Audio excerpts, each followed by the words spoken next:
ഇത് അടിസ്ഥാനം തുടങ്ങി തെറ്റുപറ്റുന്നു എന്ന് തോന്നുന്നു. അപ്പോൾ നിയമവും നിയമത്തിൻ്റെ വ്യവസ്ഥിതികളും നിലനിൽക്കണോ, അല്ലെങ്കിൽ ശിക്ഷാ നടപടികൾ ആവശ്യമുണ്ടോ? എന്താണ് അച്ഛൻ്റെ അഭിപ്രായം?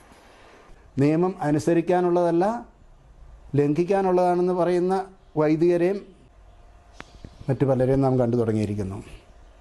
അവിടെയാണ് പ്രശ്നം. ഇപ്പം നിയമം മനുഷ്യൻ്റെ നന്മയ്ക്ക് വേണ്ടിയുള്ളതാണ്.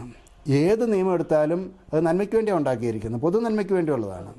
അപ്പോൾ പൊതു നന്മയ്ക്കാണെന്ന് അത് മനസ്സിലാക്കാതെ അധികാരി പറഞ്ഞാൽ കേൾക്കുകയല്ല, ഞങ്ങൾ പറയുന്നതനുസരിച്ച് അധികാരി നിയമം തിരുത്തി തരണമെന്ന് ആവശ്യപ്പെടുകയും അതിനുവേണ്ടി മുദ്രാവാക്യം വിളിക്കുകയും ചെയ്യുന്ന വൈദികരെ കാണുമ്പോൾ നമ്മൾ എന്നാ പറയണ്ടേ?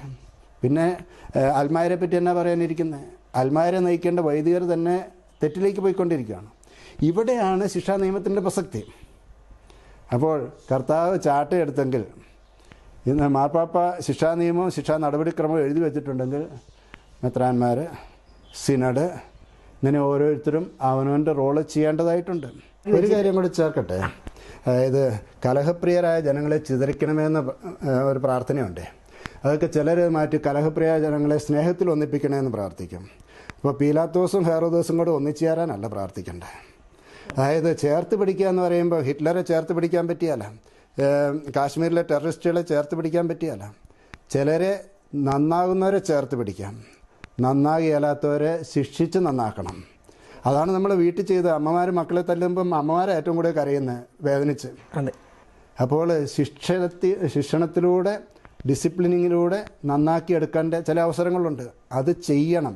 അത് ചെയ്യാതിരുന്നതിൻ്റെ, വർഷങ്ങളായിട്ട് ചെയ്യാതിരുന്നതിൻ്റെ, കർത്താവിൻ്റെ കാരുണ്യത്തെപ്പറ്റി പറയുമ്പോൾ ബെനഡിക്ട് മാർപ്പാപ്പ വളരെ ശക്തമായി പറഞ്ഞൊരു കാര്യമുണ്ട്, മിസ്പ്ലേസ്ഡ് കമ്പാഷൻ.